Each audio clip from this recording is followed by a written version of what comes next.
Ahí está empezando la grabación. Bueno, vamos a dar inicio entonces a nuestra clase virtual.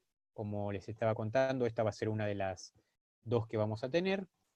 Si es necesario, en algún momento podemos agregar otra, ¿no? Lo que están viendo en pantalla es el mapa conceptual de todo lo que se ve en la materia. En principio, si ustedes ven que cuando hablamos de la materia, trabajamos lo que son los sistemas de información. ¿Y qué son los sistemas de información? Son procesos que utilizan datos y estos brindan información, que fue una de las unidades que ustedes ya leyeron, que era la diferencia entre datos e información, donde es importante que tengan claro que cuando uno va a hacer un relevamiento de un sistema que nos contratan para llevar a cabo, o si están trabajando en una consultora, es la primera actividad, si ustedes miran acá abajo, es la primera actividad que es determinación de requisitos que necesitamos llevar a cabo para que... A ver, alguien tiene, me parece que activado el micrófono, vamos a ver quién... ¿Están escuchando el eco o no?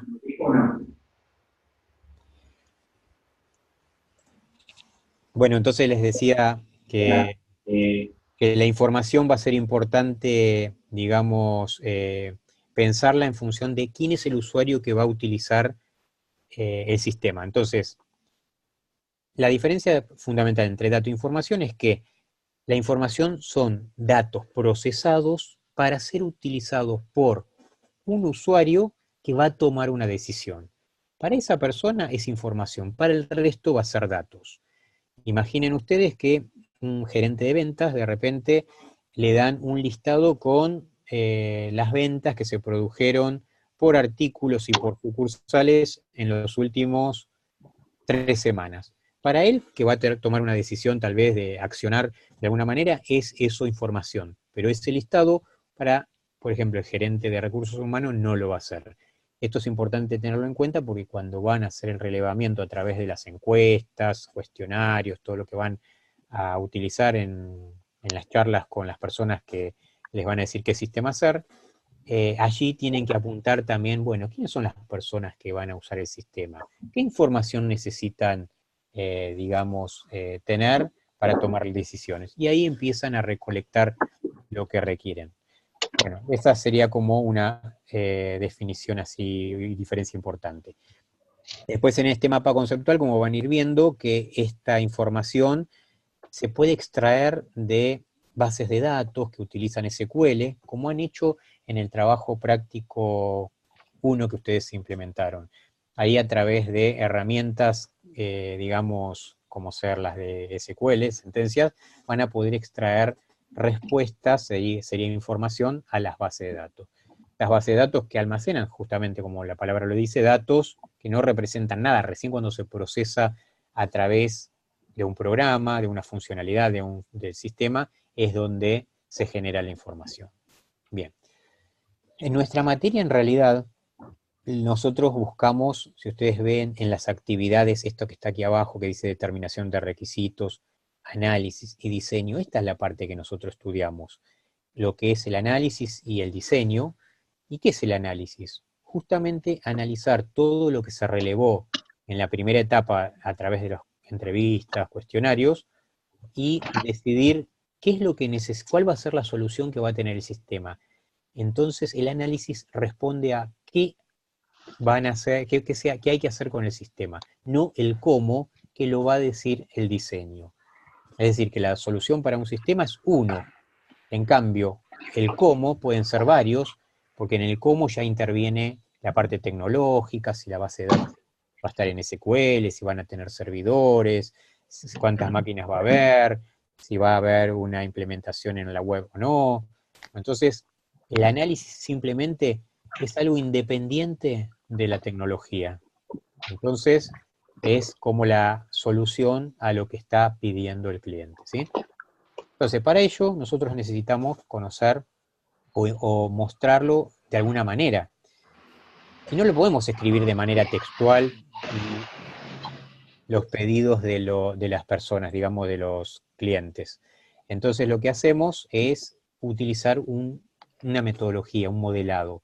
Ese modelado puede ser estructurado que se venía usando hasta hace años y todavía las empresas tienen carpetas de soluciones hechas en un modelado estructurado, y ya empezó hace ya años atrás con uno mucho más moderno, más útil en la actualidad, que es el modelado orientado a objetos, ¿sí? Entonces, en lo que nos referimos al modelado que vamos a ver hoy, que es el estructurado, se utilizan diferentes diagramas. Por ejemplo, el primero que figura a la izquierda es el diagrama de flujo de datos. A ver, me parece que hay un ruido fuerte ahí de fondo. No se olviden de apagar los micrófonos, perdón si los interrumpo. Después el diccionario de datos es otro de los diagramas que necesitamos incorporar: especificación de procesos y diagrama entidad-relación. Estos son los 4 los que voy a intentar hoy explicar, ¿sí? Bien. Vamos a pasar a la siguiente diapositiva. Acá les muestro cuáles son los modelos que vamos a ver ahora. Esta, digamos, diapositiva un poco muestra el detalle de cada uno de los diagramas. Esta la voy a saltear, pero lo van a tener ustedes, yo se los voy a compartir todo esto. Y vamos a empezar a hablar acerca del uso de los modelos. ¿Hay alguien que tiene activado el... Por favor, si pueden apagarlo, que es fuerte el ruido. La abuela Susi.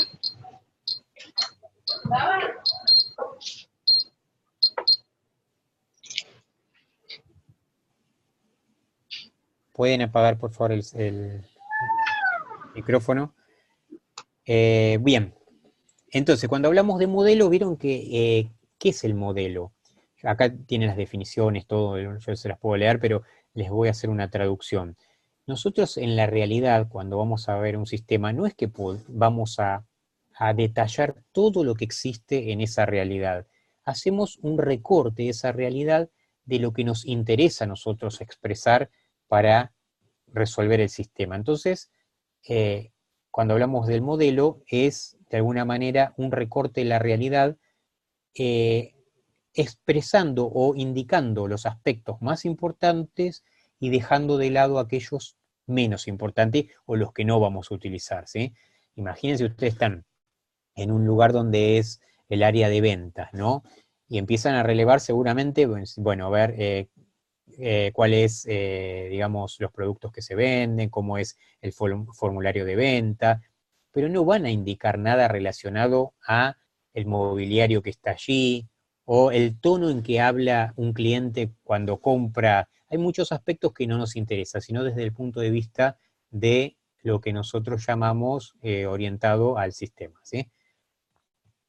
Bien, vamos a la siguiente diapo. Acá el uso de los modelos nos tiene muchas ventajas. Por ejemplo, en esto de centrarnos en determinadas características del sistema, de dejar de lado otras menos significativas, de enfocar las discusiones que vamos a tener con nuestros colegas. Nuestros colegas, vamos a ver, si ustedes van a ser analistas funcionales, van a ir a hablar con otras personas de su equipo, no van a estar hablando en, uy, sí, yo vi tal cosa o tal otra, sino en decir, mira, en este modelo tengo este diagrama, esto expresa tales cosas, y ahí podemos discutir, digamos, aspectos técnicos para solucionarlo. Es la forma en que nosotros vamos a entendernos con nuestros compañeros de equipo y para entendernos con el cliente. Porque de alguna manera el cliente va a pedir un montón de cosas, en algún momento le tenemos que decir, a ver, nosotros entendemos que lo que hay que hacer es esto, esto es así. Eso es importante que ustedes también lo, digamos, lo chequeen con sus clientes para asegurarnos de que lo que van a desarrollar sea lo que realmente quiere. Y hasta va a ser importante que esté firmado, porque vieron que si alguien les dice de manera oral, quiero esto, quiero lo otro, y después vienen dentro de 5 meses con el sistema y dicen, no, pero yo esto no quería. Estuvieron trabajando muchísimo tiempo, invirtiendo horas de los programadores, y esto puede ser, digamos, un tema crítico en la gestión de sus trabajos, ¿sí? Así que aprendan a que todo aquello que en los relevamientos van a estar acordando con un cliente, bajarlo en un acuerdo, generalmente son estos modelos, también puede ser algún otro resumen, y siempre por mail, o sea, ¿me podés confirmar si son estos los requerimientos que vos me pedís? Bueno, de esa manera van a llegar a resultados esperados, ¿sí? Después, cuando otra ventaja es realizar cambios y correcciones en los requisitos a un bajo costo, claro, porque cambiar en un modelo, agregar una entidad, agregar, van a ver ahora atributos, no tiene costo. En cambio, si ustedes ya implementaron la base de datos, tienen que agregar cosas, ya son horas del programador que hay que cuantificarlas en el costo.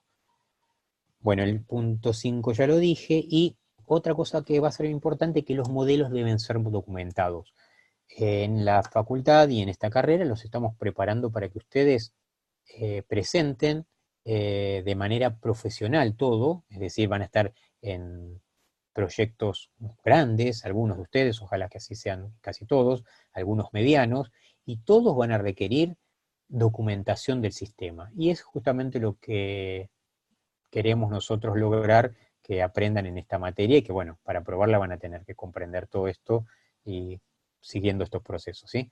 Así que aprender a documentar es la forma en que después, más adelante, dicen, uy, queremos cambiar el sistema, queremos hacer algunos cambios. Bueno, cambian a partir de lo que está documentado. A veces se, digamos, no se valora, dice, uy, es un perdero de tiempo, esto lleva mucho tiempo, pero en la realidad es que tiene un valor sumamente importante y para la empresa también, porque a veces migra un programador de un lado a otro, o el analista, y después para decir cómo estaba hecho es costosísimo, ¿no? Poder descifrar cómo un sistema fue hecho. Bueno, vamos a empezar con uno de los primeros diagramas, el diagrama de flujo de datos. Este es uno de los diagramas que expresan cómo los datos van pasando de un proceso a otro y justamente es el fin del mismo, es la representación de estos.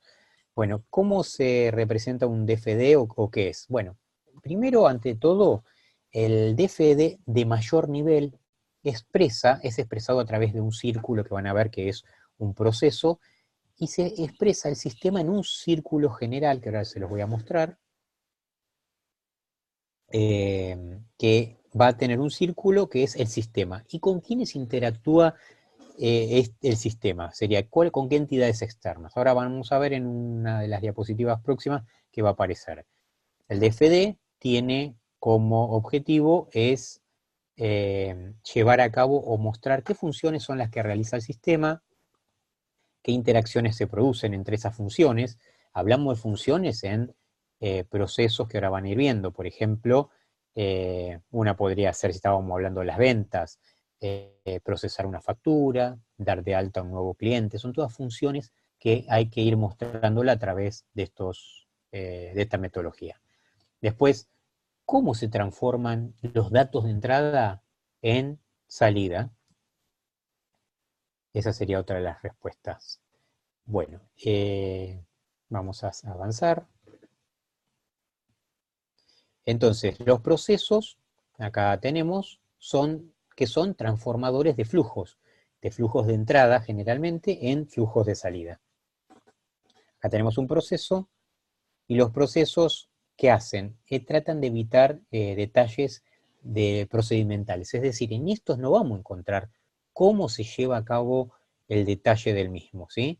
Es decir, que acá vamos a encontrar los procesos de más alto nivel. Por ejemplo, nunca puede faltar los sistemas de los videos, ¿se acuerdan? Los famosos, inscribir un socio a un videoclub, o ahora hay otro tipo de empresas que generan, y prestar películas, que es otro proceso. Pero acá no nos dice cómo se inscribe un socio ni cómo se presta una película.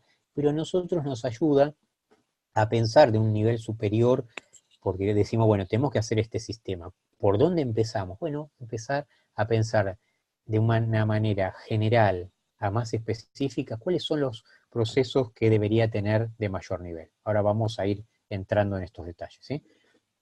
Todo esto lo van a encontrar en los apuntes de Neil, y también los que tengan el libro de Jourdan, allí también lo encontrarán, ¿no? Y acá van a aparecer lo que se llaman las entidades externas, que pueden ser personas, organizaciones u otros sistemas que interactúan con los procesos, es decir, con el sistema, ¿no? Por ejemplo, si hablamos de un sistema de la universidad, ¿quiénes son las entidades externas que pueden aparecer? Bueno, personas son los alumnos. Si el sistema es tan amplio que también gestiona todo lo que tenga que ver con los profesores, el profesor también va a ser, los empleados. Otros sistemas puede ser si hacen pagos, por ejemplo, los alumnos de alguna manera pueden pagar a través de Pago Mis Cuentas o alguna de estas entidades. Esas organizaciones van a ser también entidades externas que van a estimular al sistema, ¿sí? Y si nosotros delimitamos el sistema, por ejemplo, un sistema académico simplemente, el resto de los sistemas con que interactúa van a pasar a ser otros sistemas como figura acá en esta explicación textual, ¿no? Bien, acá vamos a mostrar más. Entidad externa se expresa a través de un cuadrado. Y ahí se pone el nombre, por ejemplo, alumno, profesor, banco, etc. Están fuera de los límites del sistema.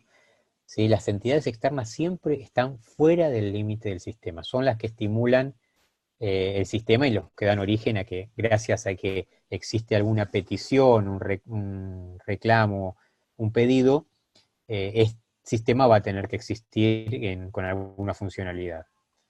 Bien.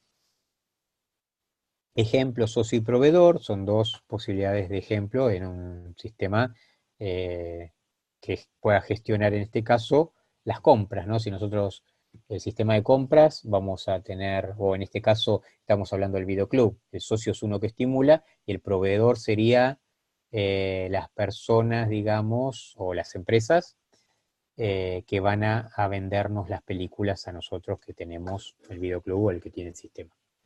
Bueno, hasta acá más o menos estamos bien. A ver si alguien en el chat quiere decir algo. De paso, respiro un poco, tomo un poco de agua.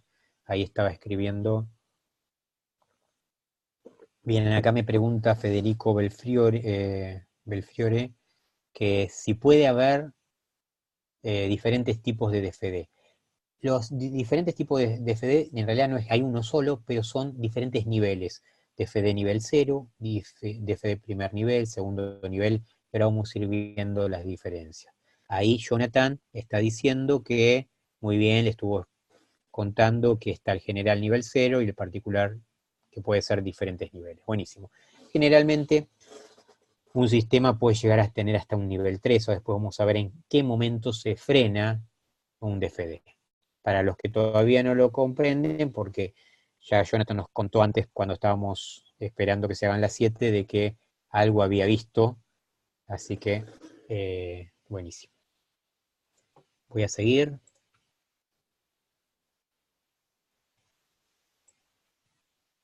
Acá tenemos lo que son flujos de datos. Los flujos de datos vendrían a ser, se representan a través de flechas, así, que van líneas con un sentido, y es cómo los datos fluyen de un lado a otro, de un proceso a otro. ¿Sí? Por ejemplo, un flujo de datos podría ser datos de socio y otro podría ser cantidad. ¿Qué diferencia tiene datos de socio de cantidad? Que cantidad sería un flujo con un elemento único o un dato elemental, digamos, con un solo elemento, y datos socio sería un flujo que puede tener varios datos adentro elementales. Por ejemplo, datos del socio sería nombre, apellido, dirección, teléfono, todos separados con más. Después van a ver que este dato socio se va a complementar con otro diagrama que se llama diagrama en realidad diccionario de datos, donde cuando encuentran un flujo de datos y el programador dice, uy, me entra a mí datos socios, ¿qué contendrá? Lo tiene que ir a complementar con el diccionario de datos. Y ahí está la especificación del mismo. ¿Está? Bien, sigamos.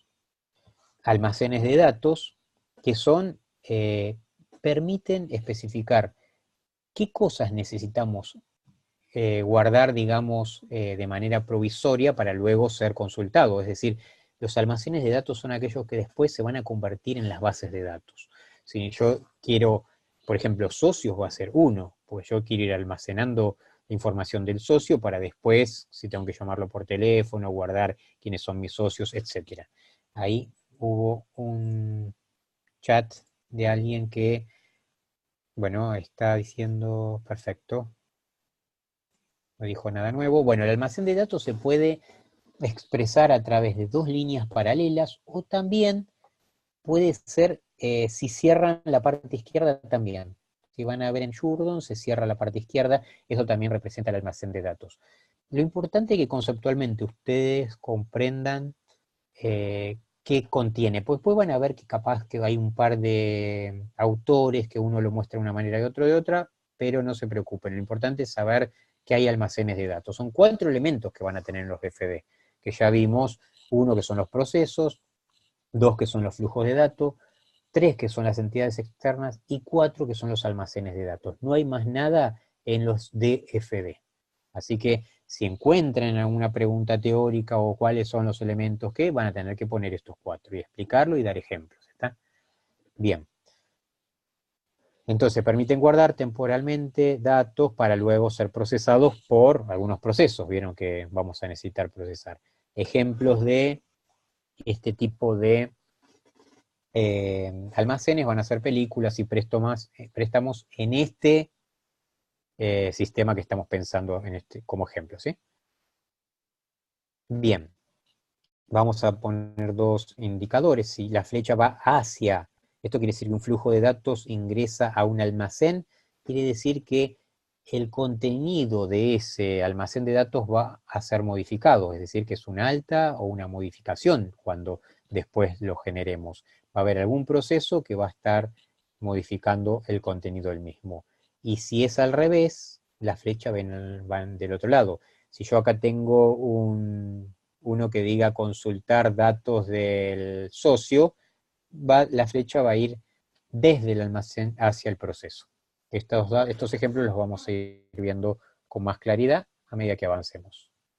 Acá tenemos relaciones entre los componentes. Mírenlo un cachitito y van a ver que algunas no van a ser posibles. Por ejemplo, entre 2 entidades externas no pueden comunicarse. Es lógico porque son externas y son, por ejemplo, ¿qué importancia tiene para mí que la entidad externa banco se comunique con alumno en un sistema de una universidad? No es parte de mi sistema. En todo caso, si existe, que sea el banco el que tenga el sistema, pero para nosotros nunca puede haber una conexión entre 2 entidades externas.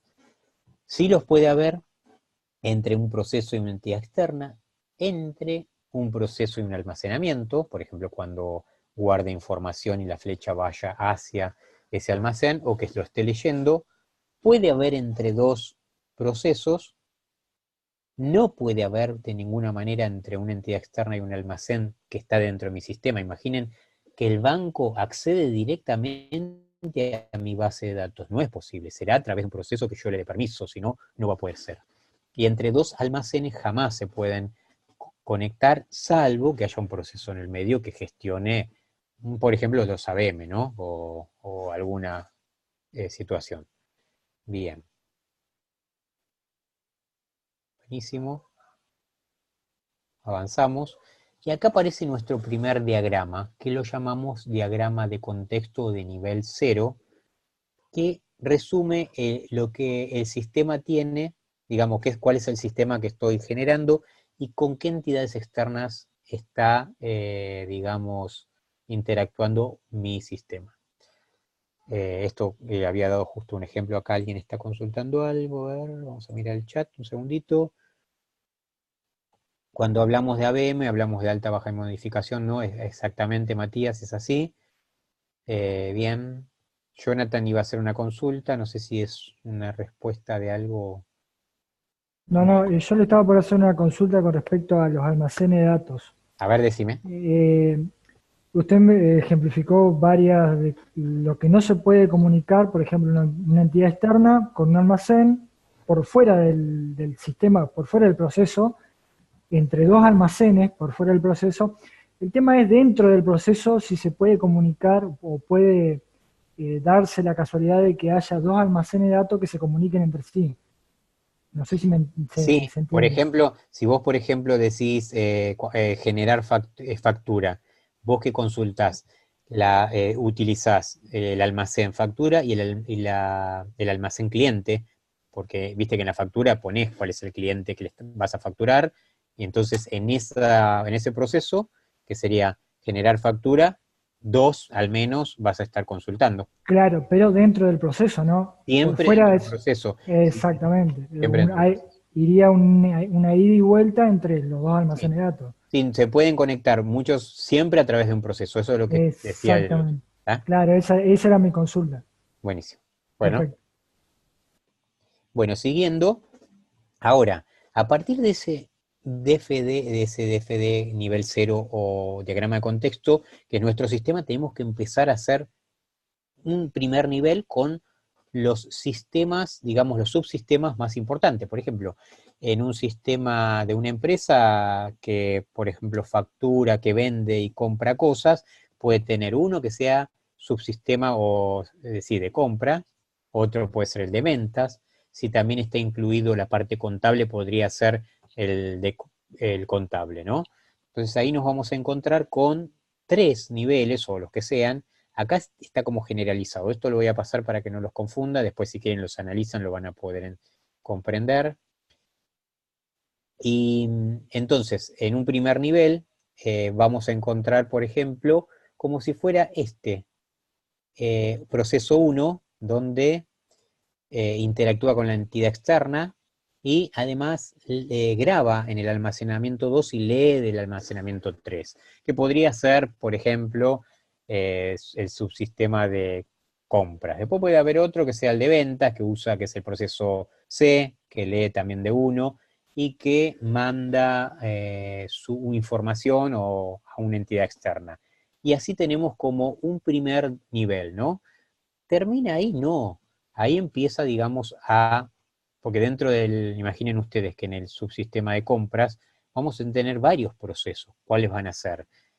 Por ejemplo, generar pedidos a los proveedores, después recepcionar los artículos que compré, dar de alta a los proveedores, revisar stock, por ejemplo. Entonces, un mismo proceso, por ejemplo, A, si paso a un nivel inferior, van a tener como ser muy bien, justo le pegué, el proceso de este 1, ven, si yo lo exploto, tengo el 1.1, 1.2, 1.3, que serían justamente estos subfunciones del principal. Este es un nivel 1 y este que está a la derecha sería un nivel 2 explotado. Pero coinciden, porque si ustedes observan, la entidad externa le llega un flujo desde afuera y en algún lado esto se ve representado, en el 1.1 lo recibe, ¿no? Así que por ese lado estaría, acá les voy a mostrar una cosita, voy a ver si me sale, voy a escribir acá, esto que estoy redondeando acá, este círculo que estoy intentando hacer, sería lo que es el proceso 1. Ustedes ven que lee de la entidad externa, graba de alguna manera al almacenamiento 2 y lee del 3. ¿Ven que coincide? Buenísimo. Bueno, ahora me voy a pasar a la otra, a ver cómo salgo de acá. Bien, ahí estaba justo la línea, buenísimo. Y ahí tenemos el recorte de la descomposición de un nivel al otro. Hasta ahora tenemos diagrama de contexto, que es el nivel 0, que está una sola burbuja grande, que es el sistema, con las entidades externas. Luego pasamos a un nivel 1, que podría ser el que está en la izquierda, con 3, 4, depende del sistema. Si es un sistema muy, muy grande, capaz que está agrupado en 6 o 7 grandes grupos de procesos de primer nivel. Después cada uno de estos se van a ir explotando en un segundo nivel, ¿sí?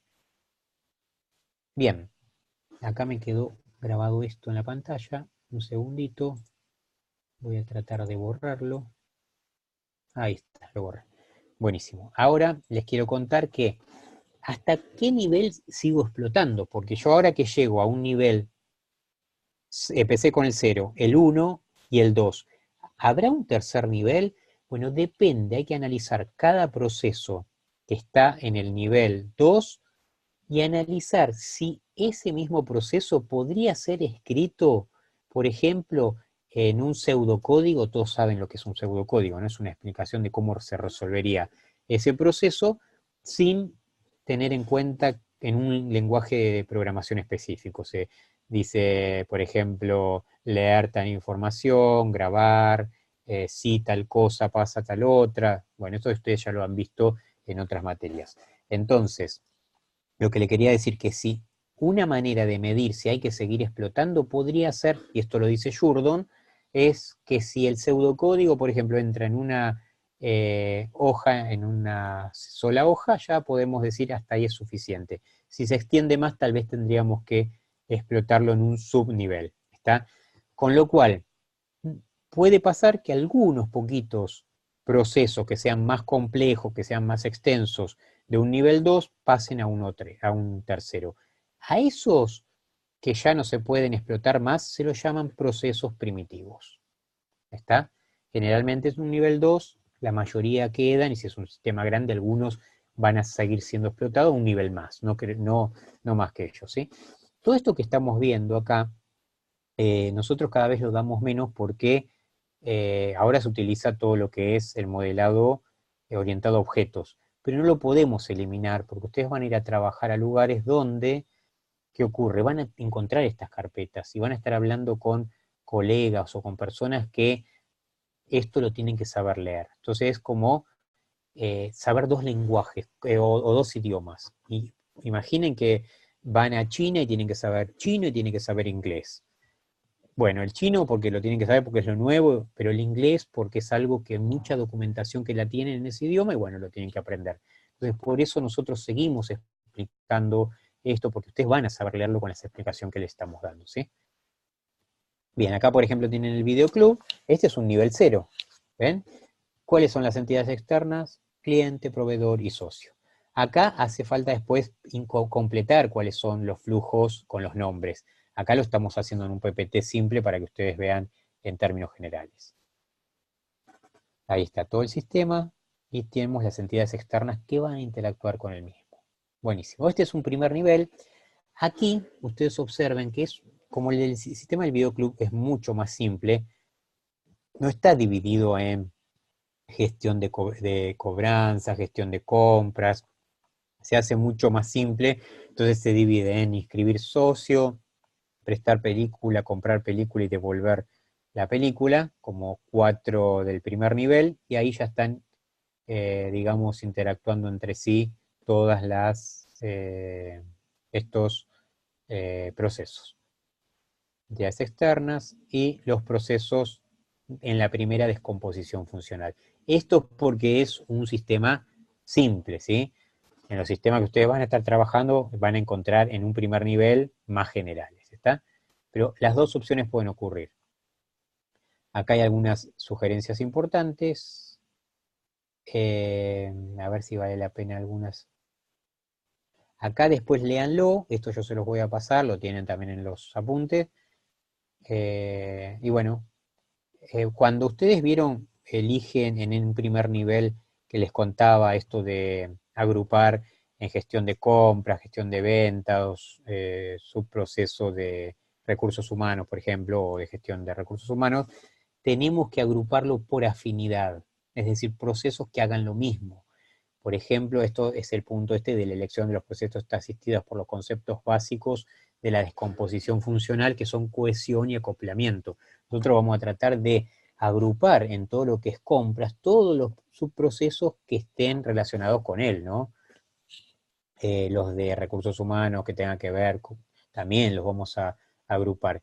Entonces, traten de respetar esa porque es uno de los, digamos, conceptos básicos que seguimos. Y el acoplamiento era, digamos, la medida en que se conectan entre sí esos procesos. Que necesitamos que la cohesión sea alta, que muchos procesos internos dentro de una agrupación tengan funciones comunes, eso es cohesión alta. Si llegan a poner un proceso que no tiene nada que ver ahí, la cohesión pasa a perjudicarse, ¿sí? Y el acoplamiento tiene que ser bajo. Cuanto más independientes sean, mejor. Si hay muchas conexiones entre ellos, quiere decir que seguramente habría que revisar ahí cómo fueron asignados. Bueno, después la elección de los almacenamientos se ve en otro momento. Acá me está preguntando alguien, ¿cómo sé cuándo pasar de nivel en el diagrama de flujo? A ver, Federico, ¿cómo sabes que tenés que pasar de nivel? Digamos, nosotros partimos del nivel 0, después pasamos al 1 y vamos explotando. Eso se llama descomposición funcional en subprocesos. La idea es decir, ¿hasta dónde paro? Y bueno, es esto que les comenté. Cuando sé que el pseudocódigo de un proceso, por ejemplo, alta de cliente, ¿no? Que está en el más bajo nivel, decimos, bueno, ¿tengo que seguir explotando alta de cliente? Entonces lo que hago es agarrar y decir, bueno, a ver, el pseudocódigo de alta de cliente, ¿es simple que entra en una hoja? Porque en una hoja entran bastantes cosas. Y sí, la verdad que sí, entonces paro ahí. O si no, ustedes le van a tener que hacer el pseudocódigo para saber, para decirle al programador, mira, cuando tengas que programar esta función, tenés el pseudocódigo. Esa es otro diagrama que vamos a ver. Vieron que yo les dije que son 4 los que vamos a ver. El que estamos viendo es DFD. Yo les comenté algo del diccionario de datos. La especificación de procesos es el desarrollo de los pseudocódigos, ¿sí? Ahora después los vamos a seguir viendo. Espero que se haya respondido a tu pregunta, Federico. Bueno.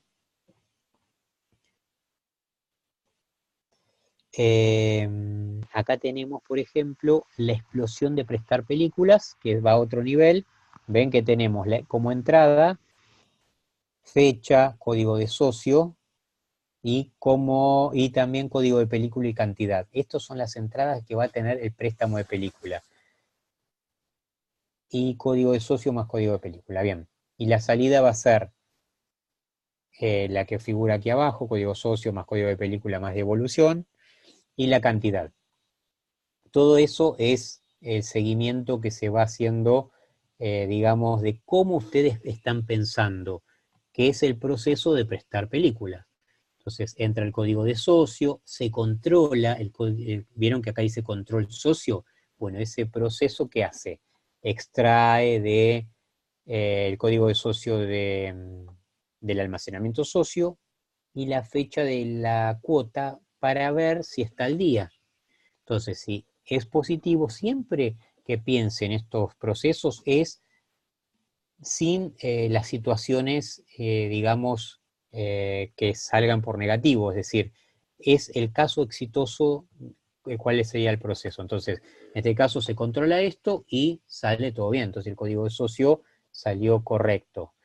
Control película es otro proceso que hace una vez que ocurrió eso, ¿qué hace? Lee el código de película que se le ingresó inicialmente, entonces dice, ah, bueno, este socio que ya está validado, más el código de película, ¿qué hace? Revisa si esta película, ¿no? Realmente tiene alguna disponibilidad para ser prestada. Entonces, controla y como sale todo en positivo, ok, devuelve código de socio más código de película a un último proceso, el 2.4, prestar película, que hace dos grabaciones. Por un lado, descuenta en película la cantidad, porque se fue una, ¿sí?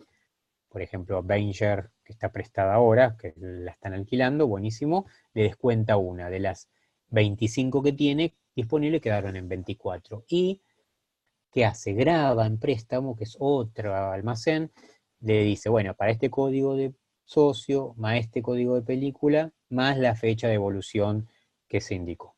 Ese sería, digamos, cómo se podría explotar un DFD. Esto, si quieren aprender más ejemplos, explórenlo en el libro de Jourdon, vean si van a recurrir a materiales que están en internet, háganlo revisando la fuente siempre, ¿sí? Por favor háganlo no confíen directamente lo que esté, crúcenlo y ahí lo van revisando, ¿sí? A ver qué pregunta Matías. ¿Cada proceso puede tener distinto nivel? Por ejemplo, uno nivel 1 y otro nivel 2, o todos tienen que terminar en el mismo nivel. A ver, en el nivel 0 es el general, va a estar. Nivel 1 se tiene porque es uno general. Después pasamos a un 2 y a partir de ahí pueden tener algunos 3 y otros no. Eso es lo que decía, que algunos van a terminar allí y van a ser procesos primitivos, se los llama así cuando no se puede explotar más, y otro que es muy complejo, más extenso, se puede llegar a explotar a otro nivel y puede terminar algunos del nivel 2 en nivel 3. ¿Ok? Bien, sigamos. Este es el nivel 2, ¿ok? Y de esa manera van viendo que lo que fue acá prestar películas se explotó en este otro de nivel 2, ¿sí? Sugerencias importantes, solamente exploto aquellos procesos complejos. Ya cuando llegué a un nivel donde es simple, paro ahí, no hay más. Y acá vamos a necesitar ver pseudocódigo, que en unos minutos lo vemos, ¿sí? Entonces, hay dos posibilidades. Cuando llegan al nivel 2, dice, bueno, a cada uno de estos o los sigo explotando porque es complejo, o los especifico como vamos a hacer ahora, ¿sí? No pueden hacerse ambas cosas. Bien, ahora vamos a entrar al diccionario de datos, que es simple. A ver, alguien preguntó algo.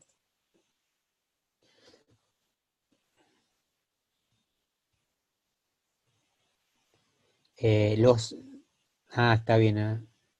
Se refería a otra cosa que lo había expresado de otra manera. A ver, entonces, por lo que entiendo, Matías quiso decir que dentro de un mismo sistema pueden tener los procesos diferentes niveles.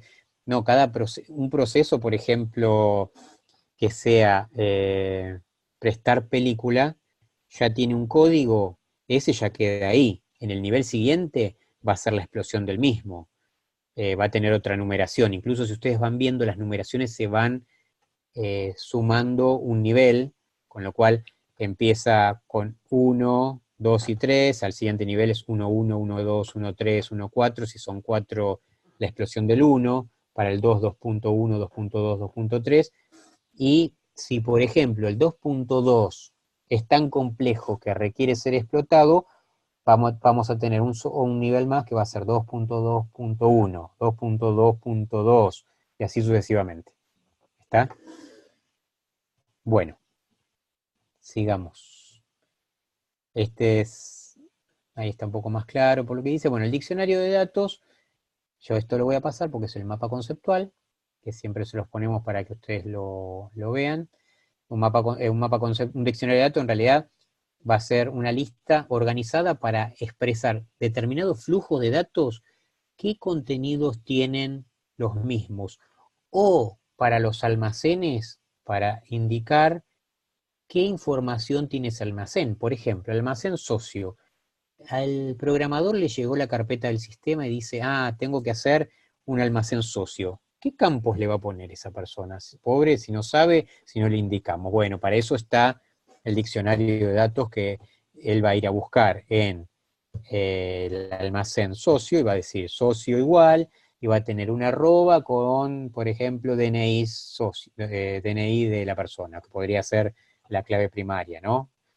Más nombre del cliente, más DNI, más, bueno, y ahí va poniéndole toda la información, y ahora vamos a ver que el diccionario de datos puede tener datos elementales, datos optativos, etcétera, algunos, y vemos cómo se expresan, ¿eh? Bueno, ahí vamos a avanzar un poquito.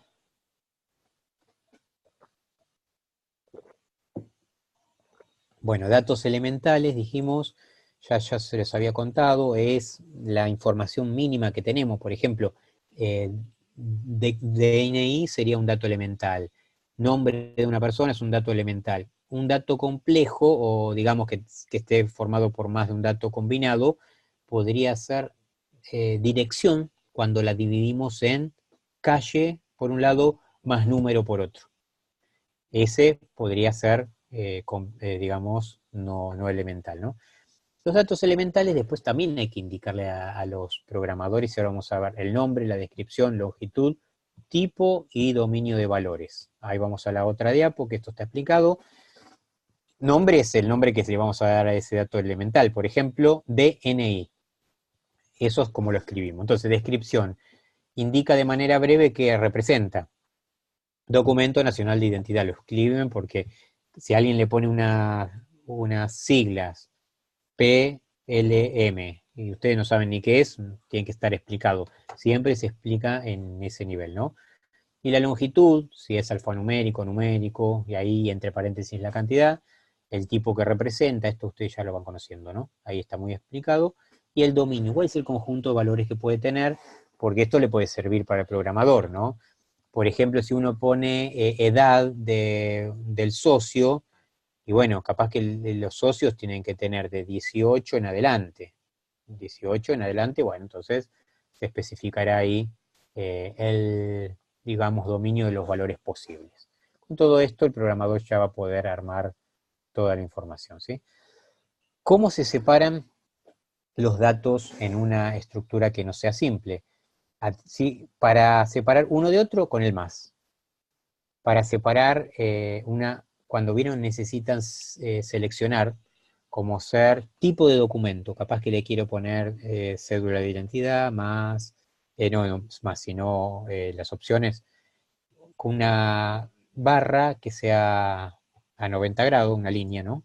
Parada a 90, ponemos cédula, el separador, DNI, separador, pasaporte, bueno, los que sean, se hace a través de un corchete la selección. Después cuando tenemos una repetición, vieron que a veces decimos, bueno, necesitamos, va a ver el detalle de la factura. En una factura, ¿cuántos puede ver? Y bueno, ya sabemos que puede haber de 1 a 20, podemos poner con este símbolo que está acá de repetición, B1 hasta B20. Si sabemos que va a tener 20, ¿no? Si va a tener 8, le ponen 8, o lo que sea. Y si es n en alguna repetición, pondrán n. Eso significará que no sabemos cuánto. Cuando es opcional un dato que puede o no estar, lo ponemos entre paréntesis. Con toda esta nomenclatura podemos armar lo que llamamos nosotros nuestro diccionario de datos.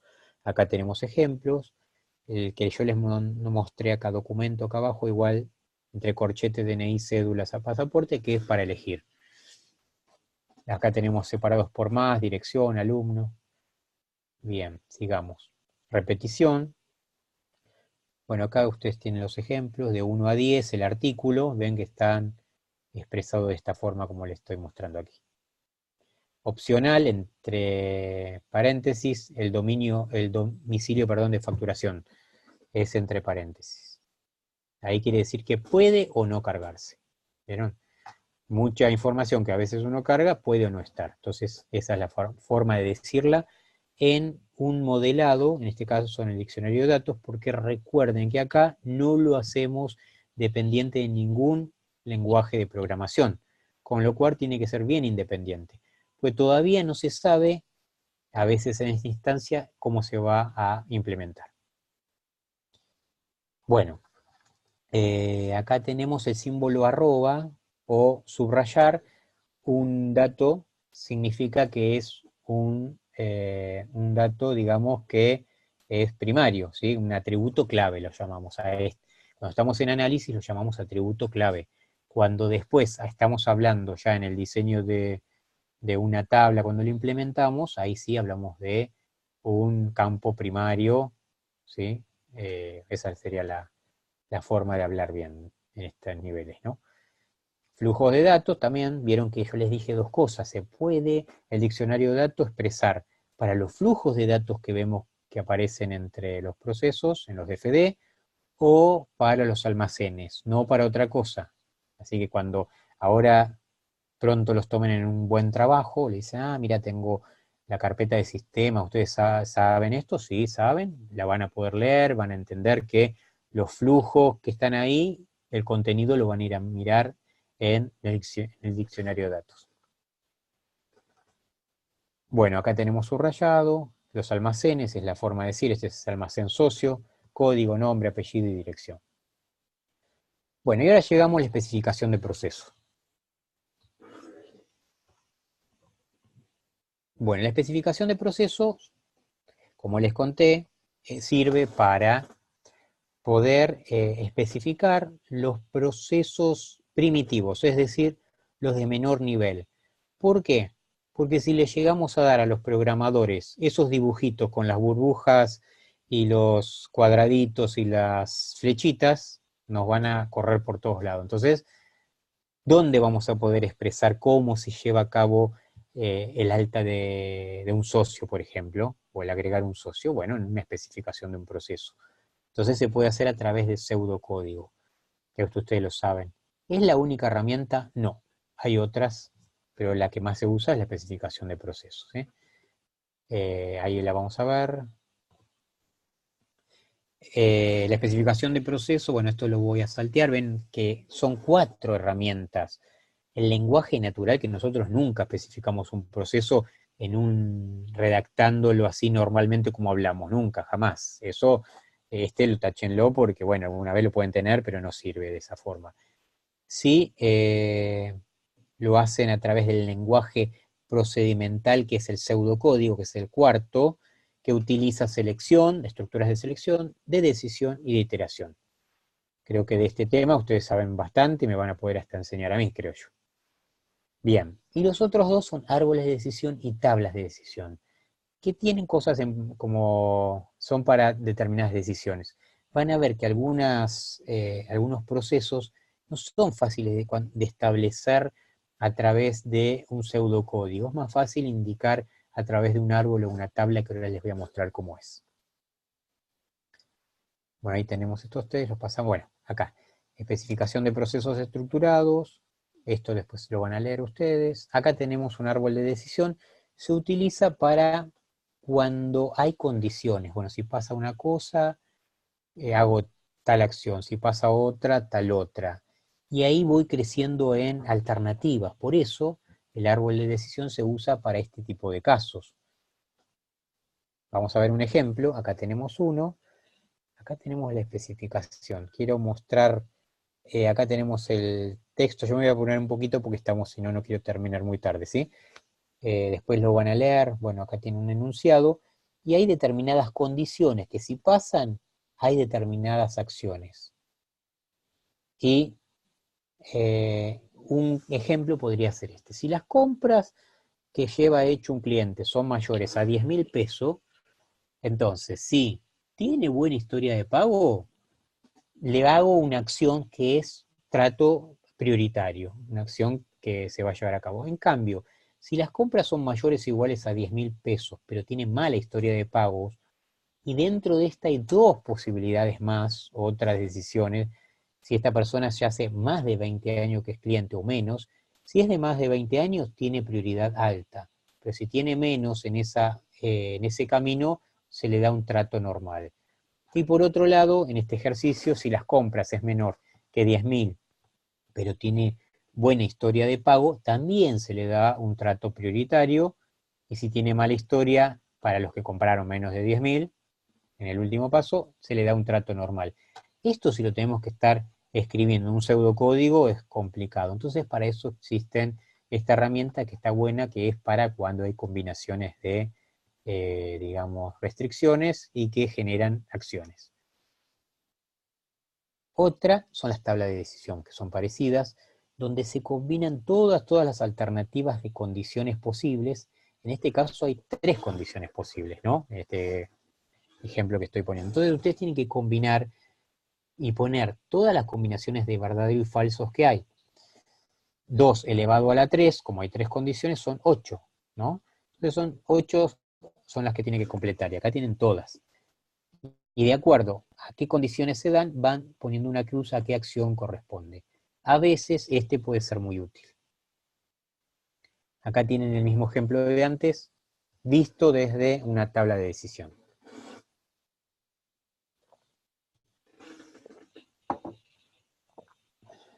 Bueno, pseudocódigo, esto ustedes lo saben, lo voy a ir hablando, lo van a leer.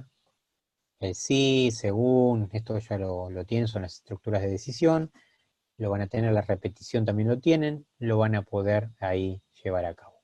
Les voy a mostrar ahora, a ver. Acá hay algunas indicaciones de qué palabras utilizar. Cuando ingreso datos, uso la palabra ingreso. Cuando muestro algo a alguien, como ser algo en una pantalla o lo que sea, muestro. Si leo en un almacén, utilizo la palabra leo. Si grabo en un almacén, uso grabo. Si borro, borro. Si no, modifico, que son las otras posibilidades. Y si recibo de un proceso algo, un flujo, pongo recibo, y si no, envío. Eso les va a facilitar si tienen que escribir algún día un pseudocódigo con esta forma, ¿sí? Bien. Por acá que tenemos un ejemplo de pseudocódigo, ven, acá lo tienen, después lo van a leer, de inscribir personas. Ahí ya empieza a tener, y además tenemos, ¿qué cosas tenemos aquí a la izquierda? De los almacenamientos y flujos de datos. A ver si me escriben en el chat qué hay acá a la izquierda que corresponde a este proceso de inscribir personas, que es un DFD, que es un flujo exactamente. A ver si me están escuchando o están mirando ahí una película en su tablet. Acá dice Matías las referencias. ¿Cómo se llaman las referencias? ¿Qué son las referencias? ¿Qué nombre le pusimos antes? ¿Qué tenemos a la izquierda acá arriba? Datos elementales. Bien, ¿y cómo se llaman esos datos elementales? Hay algunos elementales y otros no. Todo esto tiene un nombre de un diagrama de los 4 que yo expliqué hasta ahora. Diccionario de datos. Muy bien, Nicolás. Un punto más de concepto para Nicolás del Teso, que está bien despierto. Muy bien. Bueno, entonces acá tenemos el diccionario de datos a la izquierda, tenemos el DFD a la derecha y abajo tenemos el pseudocódigo. ¿Vieron cómo se empieza a enlazar? Estos 4 elementos que nosotros estamos estudiando se complementan, no son excluyentes, ¿sí? Buenísimo.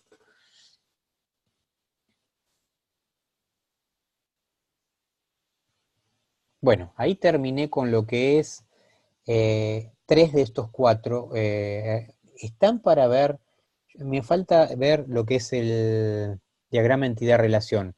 ¿Estarían con 15 o 20 minutos más para seguir? A ver si me responden. Yo puedo disponer. Buenísimo. Bueno, gracias. Gracias por sumarse y por el tiempo que... Buenísimo. Entonces yo sigo y si alguno se tiene que retirar lo hace. Lo que voy a explicar ahora del diagrama entidad-relación es un tema muy importante, va a entrar en el examen y es algo que también les va a servir, van a ver, para otros conceptos que van a ver en esta materia y en la que sigue metodología 2. Así que voy a abrir mi otro PPT para explicar este tema. Un segundito.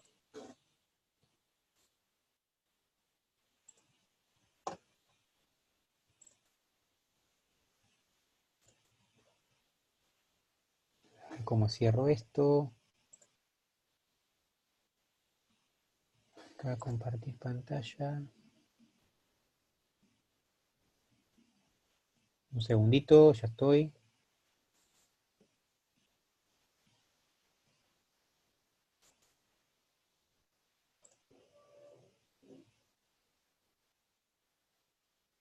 Ahí estoy llegando.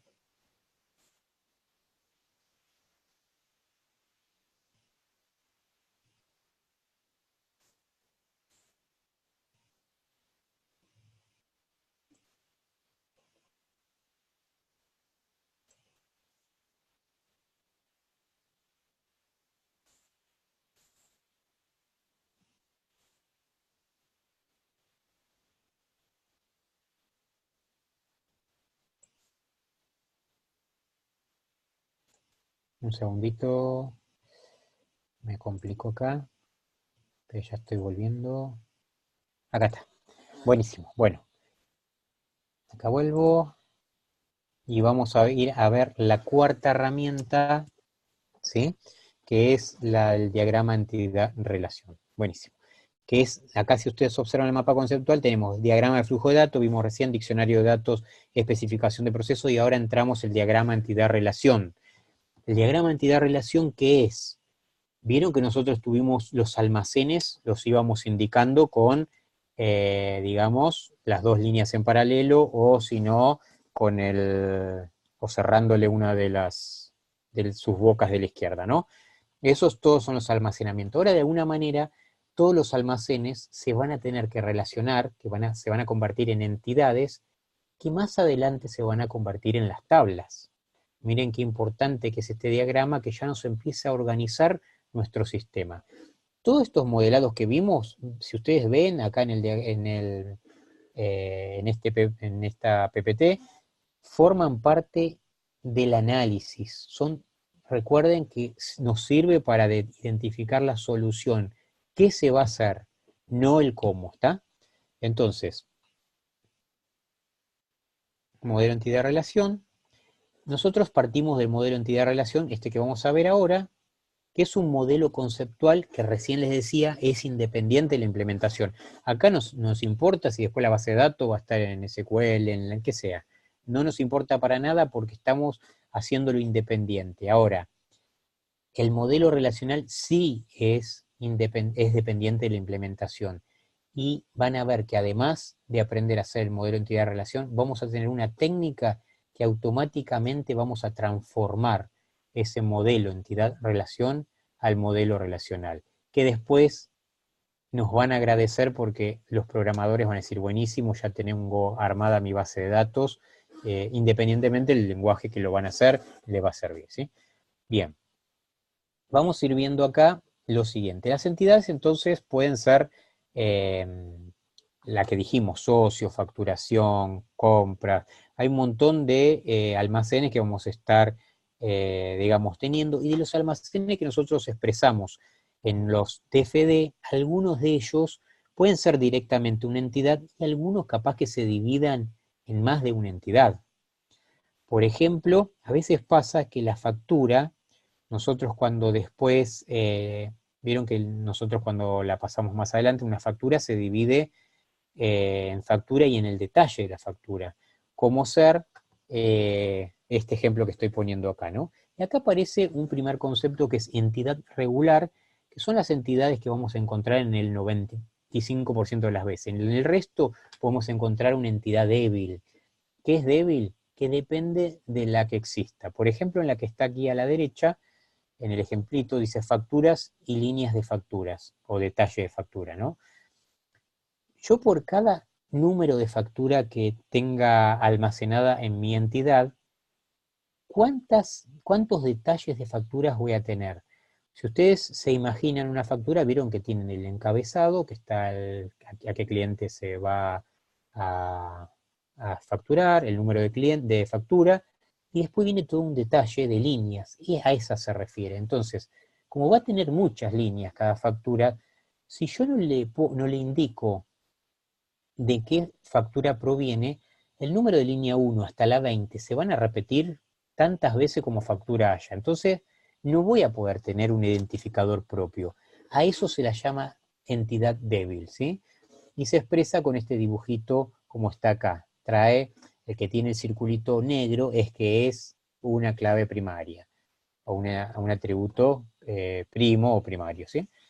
Y este circulito que está acá sería el número de línea, que está vacío, pero tiene que traer el número de factura. Entonces, entre el número de factura más el número de línea, puedo identificar a las líneas de factura.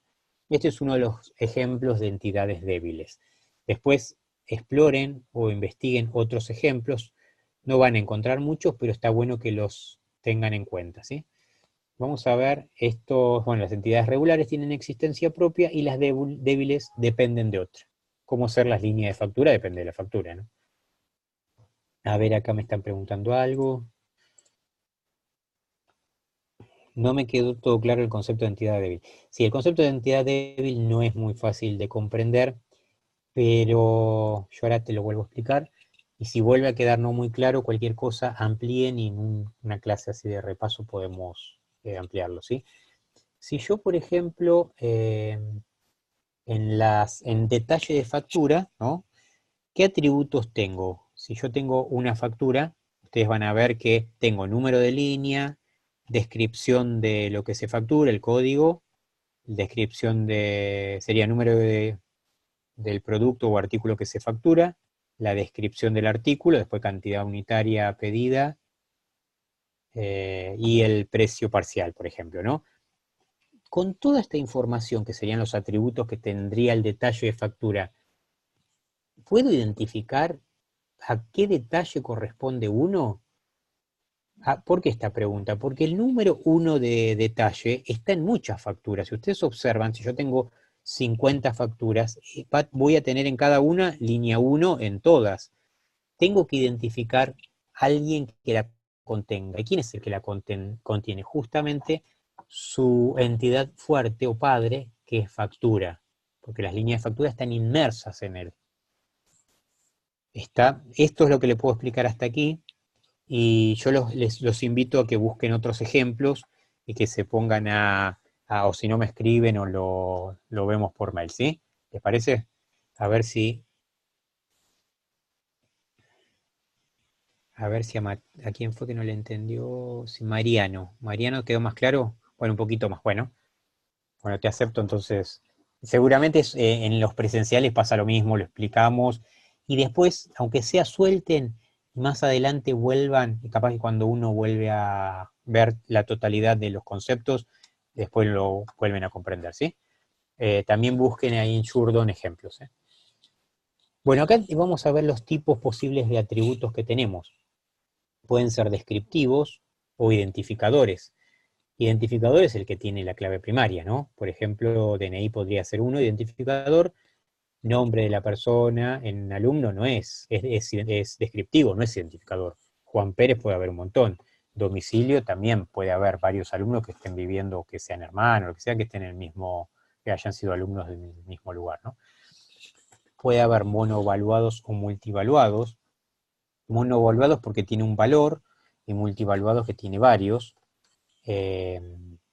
Ahora vamos a ver, por ejemplo, multivaluado podría ser si yo puedo permitir que un alumno tenga más de un correo electrónico o más de un celular. Multivaluado sería que pueda tener más de uno. Y monovaluado que solamente acepto uno. Obligatorio optativo, que tiene que estar o si no tiene que estar. Ahora vamos a ver cómo se escriben. Simples o compuesto, simple formado por un solo dato y compuesto por varios, como ser el domicilio, que puede tener calle, número y si quieren poner algún otro dato más, ¿no? Vamos a ver ahora cómo se escriben. El atributo identificador tiene un circulito lleno. Ese sabemos que el único que tiene lleno es el correspondiente. Si acá fuera alumno, este podría ser el número que quieren, o el del documento, o si no es ese, será otro, ¿no? Después los otros atributos que no son primarios van a ser simples. Vieron que acá dice 1, porque es uno solo tiene, no es necesario incluirlo, ¿sí? Los multivaluados tienen muchos, de 1 a n. Atributo compuesto, ven acá, por ejemplo, si acá dijera domicilio, acá van a poner calle y número, que son los dos atributos. Optativos le ponen 0,1. Un optativo podría ser el fax, por ejemplo. O podríamos considerar que el teléfono fijo es obligatorio y el teléfono celular es optativo. Eso según el sistema, ¿está? Ok. Barra attrib es derivable. ¿Qué es eso?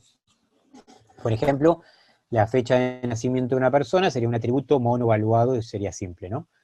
Pero la edad lo tendríamos que poner como derivable porque lo podemos calcular. Todo aquello que pueda ser calculado lo vamos a considerar como derivable. Por lo tanto, lo tenemos que escribir de esa manera, ¿está? Bien, a ver acá en el chat. Bien, ahí bien Jonathan lo llama calculado, sí. Calculado, derivable. Van a ver que hay diferentes autores que llaman al mismo concepto de diferente manera. Buenísima la acotación, ¿eh? Calculado, bien.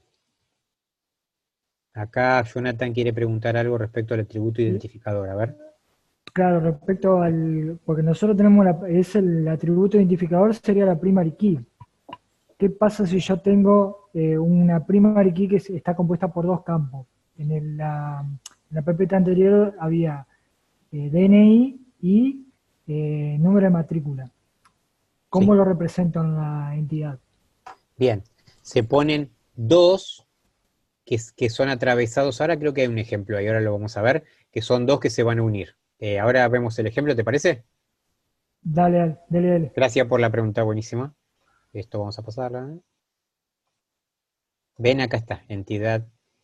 Estas dos, ahí lo tenemos justo el ejemplo, ¿ven? Una entidad que tiene dos y es atravesada por una línea que tiene el circulito negro que dice estas dos son clave primaria. Es atributo clave. Cuando estamos en análisis, digan identificador clave o atributo clave. Y cuando están en el entorno ya de implementación, como ser en el diseño de tablas, así, pueden hablar de clave primaria, ¿está? Así cuando estén en reuniones, así, cuando están hablando de este punto, hablan de atributo clave.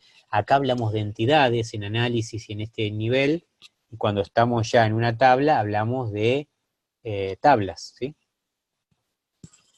Buenísimo, ven acá, está en la entidad débil que la trae del otro lado, y este es una entidad simple. Buenísimo, estos son los identificadores. Sigamos. Acá está la interrelación, porque las entidades se relacionan entre sí. Entonces, no van a estar sueltas, nunca puede haber una suelta. Si está suelta es porque fuera del sistema. Entonces, por lo menos va a tener una relación. Generalmente hay relaciones binarias y hay relaciones unarias, es decir, una relación es a través de un rombo de una entidad consigo mismo. Por ejemplo, podría ser, ¿vieron cuando estamos en un sistema de una escuela, de un colegio, de las materias que hay correlativas? Yo acá podría tener materias correlativas. Y ahí van a ver que las interrelaciones unarias pueden ser esas. Otra puede ser empleado y el rol jefe, acá que la relación sea jefe. Entonces, ¿quién es jefe y quién es el, digamos, el que está a cargo de, ¿no? Y puede haber ternarias o enearias. De estas no se metan a trabajar con estas porque generalmente cuando uno tiene una ternaria, el trabajo para desarrollarla es muy, digamos, no es tan simple y no está bien visto. Por lo tanto, conviene hacerlo con dos binarias que se relacionan. Por ejemplo, una entidad 1 se relaciona con la 2 y la 2 se relaciona con la 3 porque por transitividad se terminan relacionando las 3. Así que ojo con empezar, porque a veces cuando uno no sabe empieza a resolver cosas y meten de a 3, 4 y ahí uno se da cuenta que no lo están sabiendo el tema, ¿sí? Así que ojo con eso, traten de resolver todo en relaciones de dos o de unarias binarias y relacionarlas entre ellas. Bueno, a veces pasa que las relaciones ahora van a ver que tienen, las relaciones van a tener multiplicidad, ahora vamos a llegar a eso. Entonces, algunas que tienen relaciones de muchos a muchos, que todavía no saben qué es, pero ahora en un ratito se las cuento, pueden tener atributos propios, solamente algunas excepciones. Acá llega la multiplicidad. Por ejemplo, una entidad se relaciona con otra y decimos que esta relación, la de arriba, es una relación 1 a 1. ¿Qué es lo que te dice que es 1 a 1? Los máximos. ¿De dónde sale eso del máximo? Ven abajo que dice valor mínimo y valor máximo, es eso. Por ejemplo, vamos a ver una relación de 1 a 1. Una sucursal que está a la izquierda tiene como gerente de relación un gerente, ¿no? Entonces, sucursal gerente, ¿cuál es la relación? 1 a 1. Es decir, todas tienen que tener un gerente, con lo cual yo me paro en la entidad 1 y pongo el resultado que está a la derecha abajo. Una sucursal, ¿cuántos gerentes puede tener? Como mínimo 1 y como máximo 1. Y ahora hago la representación al revés. Un gerente, ¿a cuántas sucursales puede gerenciar? 1 como mínimo y 1 como máximo. Y ahí ponemos esos numeritos que están arriba. Pero esa relación que dice 1 a 1, que está a la derecha y que está escrito con un texto, se refiere a, ahora les voy a mostrar, se los voy a escribir, a estos numeritos que están acá. Este 1 y este 1. ¿Está bien? Este 1 a 1 que dice acá se refiere a lo que está en esos puntos ahí. Una relación de 1 a muchos podría ser un cliente con factura. Este podría ser cliente y esta podría ser factura. Un cliente, ¿cuántas facturas asociadas tiene? Como mínimo una, por ejemplo, y como máximo muchas. Y se pone acá. Y al revés, una factura que tengo en mi sistema, ¿cuántos clientes le corresponde? Uno como mínimo y uno como máximo. ¿Se entiende? Y de esa manera, esta es una relación de 1 a muchos porque los máximos, que son estos numeritos que están a la derecha, son de 1 a muchos, ¿sí? Y hay relaciones muchos a muchos. Por ejemplo, alumno cursa, por ejemplo acá, materias.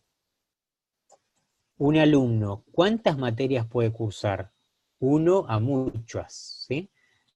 Y una materia, por ejemplo esta, puede ser cursada por muchos alumnos, de 1 a muchos también. Lo que importa siempre son los máximos, ¿sí? Estos NN son los muchos a muchos.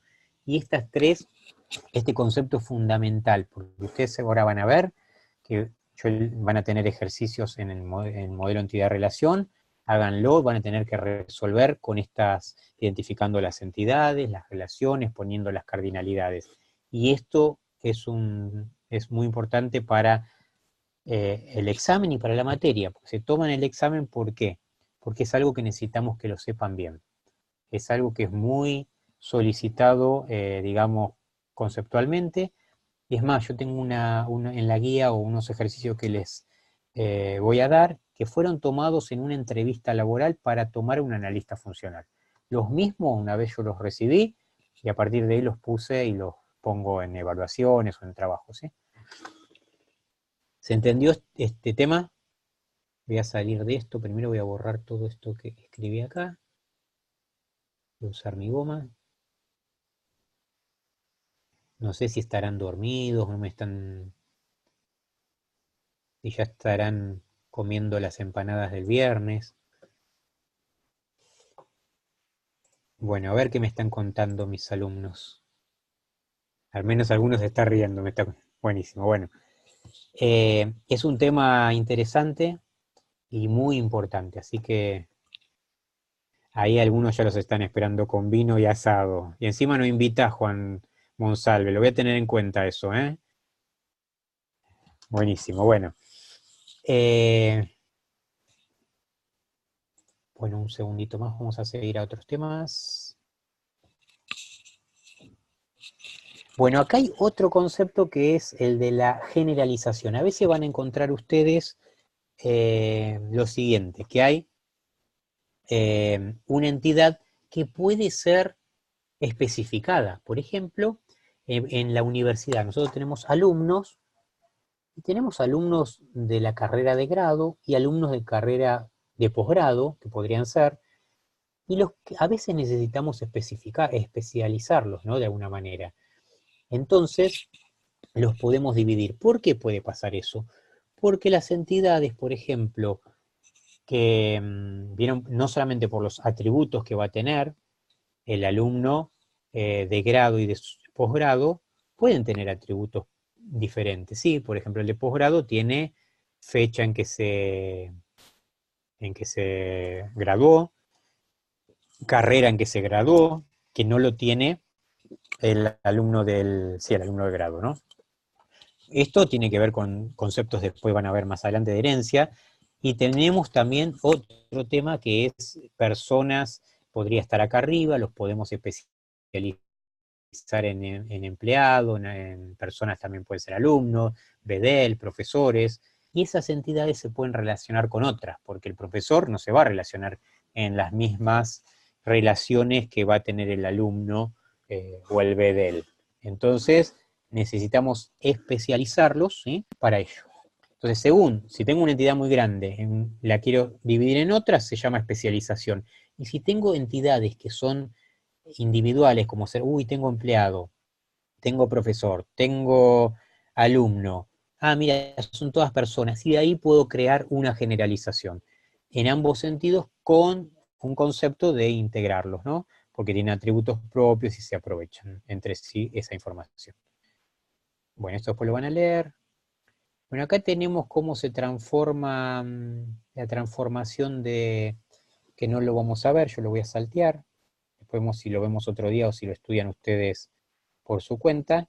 Y quiero mostrarles un ejemplo final, acá, un ejemplo, de un sistema que administra información relacionada con un club deportivo. Los socios pueden ser de diferentes categorías. Esto podría ser un ejercicio SIL que van a tener.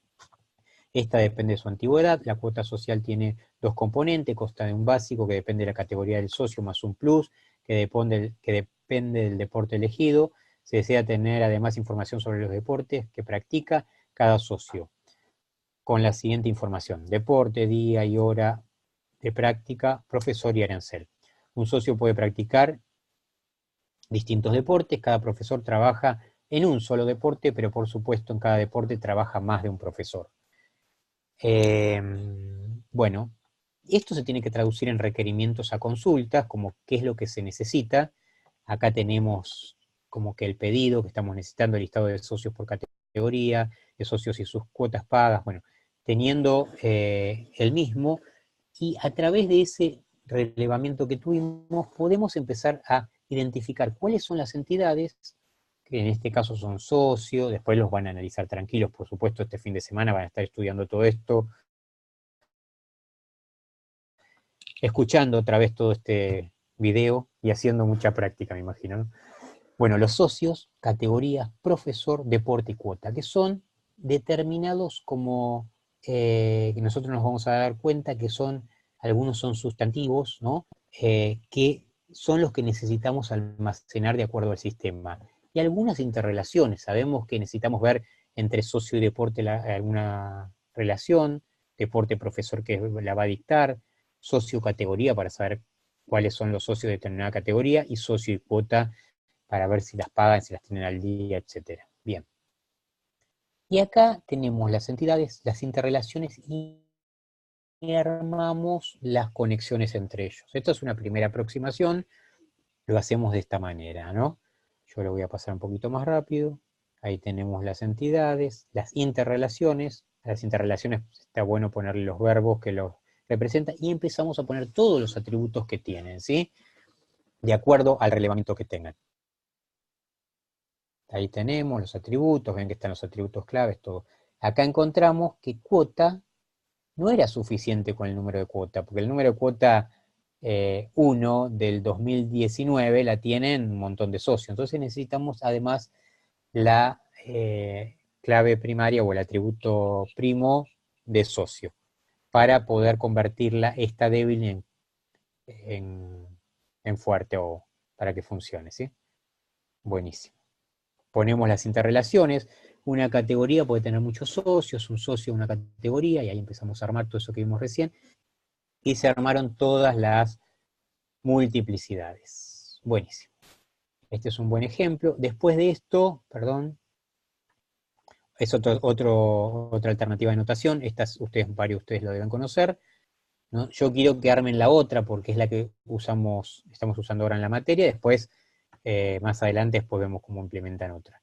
Y acá tenemos una transformación que yo no se las expliqué, después lo van a leer, que es cómo convertir en tablas esas, de manera directa, las entidades o el modelo entidad-relación, ¿sí?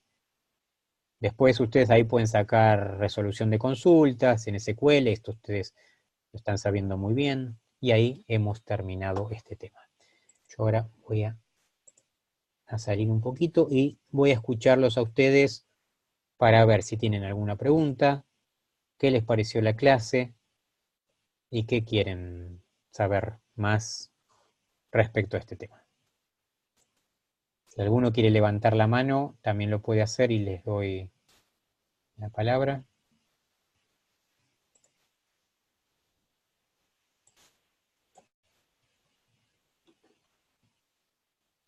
Bueno, ¿les gustó? Buenísimo. Bueno, me alegro. Buenísimo, bueno, gracias. Que sea útil. Bueno, a practicar mucho. Traten de repasar pronto esto. Bueno, Marian tiene que leer. Si todos traten de leer pronto este tema, porque estuvo bueno que el esfuerzo que hayamos hecho y por un tema de recordatorio, cuanto más rápido lo hagan, el cerebro rápidamente va a fijarlo. Si tardan, ahí está comprobado que se va perdiendo esta información que hemos aprendido, ¿sí? Así que traten en los próximos días de hacer algo. Muy bien, Matías, te falta la lectura. Ahora decidí, bueno, ¿qué día me pongo a leer? Traten de ya separarlos y tenerlo a mano. Descansen hoy, un poquito mañana y un rato el domingo o el lunes pueden estar, ¿sí? A ver, Juan, ¿qué dice?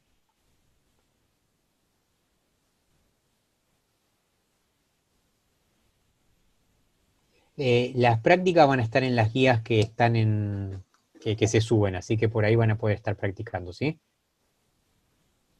Los ejemplos, sí, algunos los van a ir encontrando en los libros, en lo de Neil también que está. Después traten ustedes de ir generando, yo a veces agarro y digo, bueno, imaginen un sistema de una farmacia. ¿Qué entidades tienen? ¿Qué relaciones? ¿Cuáles son las cardinalidades? Cuando empiecen a caminar y vean un sistema, digan, ¿cuáles serían las entidades y las relaciones que tenían? Piensen todo ahora a partir de eso, ¿sí? Bueno, yo voy a mandarles espero que se haya grabado todo bien, yo creo que sí. Así que bueno, para mí fue un gusto que hayan participado tantos alumnos en la clase. Estoy muy contento y me dan muchas ganas de continuar y de seguir con estas tutorías, ¿sí? No sé si alguien me quiere decir algo más. Bueno, no, gracias a ustedes. Buenísimo. Y pronto vamos a armar después la otra para hacer el otro modelado, ¿sí? Gracias por el descanso, Matías, si lo voy a necesitar un poco. Y ustedes también, y pónganse en las pilas que así aprueban la materia, que vale la pena todo este esfuerzo. Es una profesión hermosa, llena de oportunidades, así que no la desaprovechen. Y a los que les gustan lo que es el análisis de sistemas, esta materia es fundamental, ¿sí? Amplíen todo lo que necesitan. Chao. Hasta Chao, pronto. Chao, gracias. chao. Hasta la próxima. Chao.